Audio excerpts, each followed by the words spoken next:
बिस्मिल्लाहिर्रहमानिर्रहीम। Dear students, अस्सलाम वालेकुम। उम्मीद है कि आप लोग खैरियत से होंगे। जी तो स्टूडेंट्स, हम लोग सी सीरीज़ के मुख्तलिफ लेक्चर्स कर रहे हैं। क्लास सेकंड ईयर है। अब उसी सी सीरीज़ का नेक्स्ट लेक्चर की तरफ चलते हैं। लास्ट वीक हम लोगों ने प्रोग्राम किया था फैक्टोरियल के बारे में। आज हम लोग प्रोग्राम करेंगे इफ़ एल्स कंडीशन के बारे में। चैप्टर नंबर 11 है डिसीजन कंस्ट्रक्ट का। इफ़ एल्स कंडीशन में सबसे पहले हम लोग मोस्ट इम्पोर्टेंट प्रोग्राम बोर्ड के पॉइंट ऑफ व्यू से, पेपर के पॉइंट ऑफ व्यू से इजी प्रोग्राम है, मगर कंसेप्शनल है। लीप ईयर का प्रोग्राम है जो कि आज हम लोग करेंगे। देखते हैं, प्रोग्राम मैंने राइट कर लिया है। वन बाय वन इसकी एक एक स्टेटमेंट मैं आप लोगों को बताऊंगा कि कहाँ पे क्या हो रहा है। जी तो बच्चों देखते हैं। सबसे पहले मैंने ये दो हेडर फाइल्स बनाई हैं। Hash include studio dot H, या स्टैंडर्ड स्टूडियो डॉट एच होता है standard input and output function. Hash include conio dot H, conio dot H से मुराद होता है कंसोल इनपुट और आउटपुट फंक्शन। वॉइड मेन, ये मेन फंक्शन है, यहाँ से प्रोग्राम की एग्जीक्यूशन स्टार्ट हो जाती है। इंट वाई, वेरिएबल को डिक्लेयर करवाया गया है।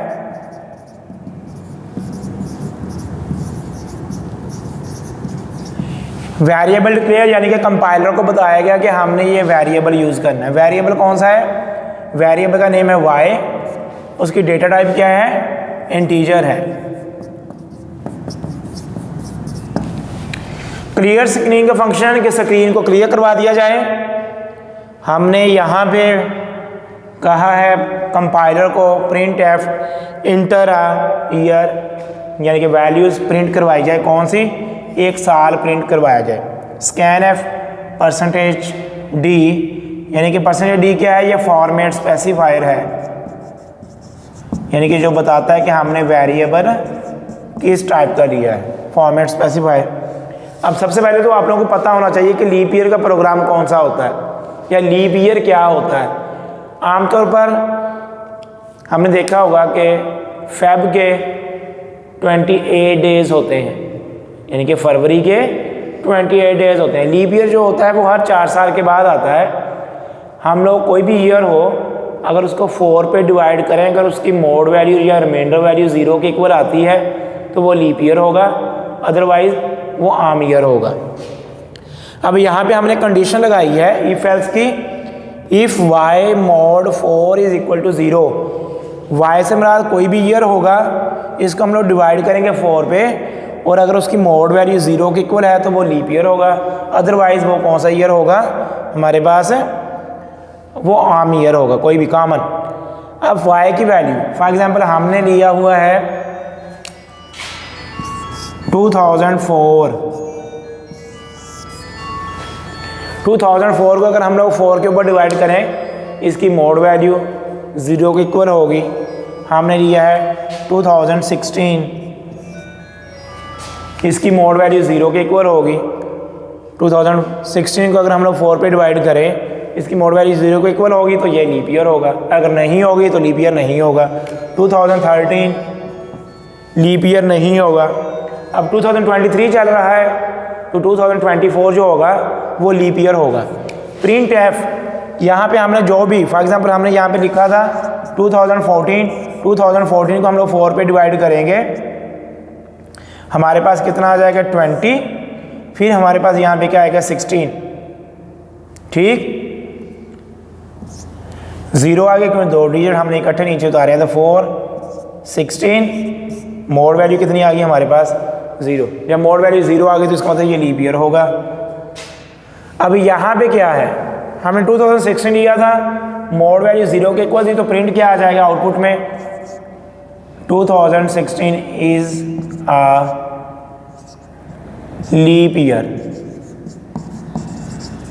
अगर हम लोग यानी कि कंडीशन ट्रू हो गई, 2016 को हमने डिवाइड किया 4 पे, उसकी मोड वैल्यू कितनी आई है? 0। कंडीशन ट्रू हो गई तो ये वाली स्टेटमेंट चलेगी। अगर हम लोग 2013 लेते तो हमारे पास मोड वैल्यू 0 नहीं आनी थी, हमारे पास मोड वैल्यू कितना आना था? 1 आना था। ठीक, तो फिर ये वाली कंडीशन नहीं चल रही थी। फिर एल्स पार्ट में कंडीशन क्या है, percent d is not a leap year. फिर क्या आना था, 2013 is not a leap year. ये फिर हमारे पास आउटपुट में आंसर आना था। गेट करैक्टर, यानी कि गेट करैक्टर के वैल्यूज इनपुट कीबोर्ड से कोई वैल्यू लेने के लिए कोई की वैल्यू प्रिंट करवाई जाए और उसके बाद आंसर ख़त्म, और ये प्रोग्राम। जी तो बच्चों ये तो था आज का हमारा प्रोग्राम। शॉर्ट था प्रोग्राम मगर इजी था।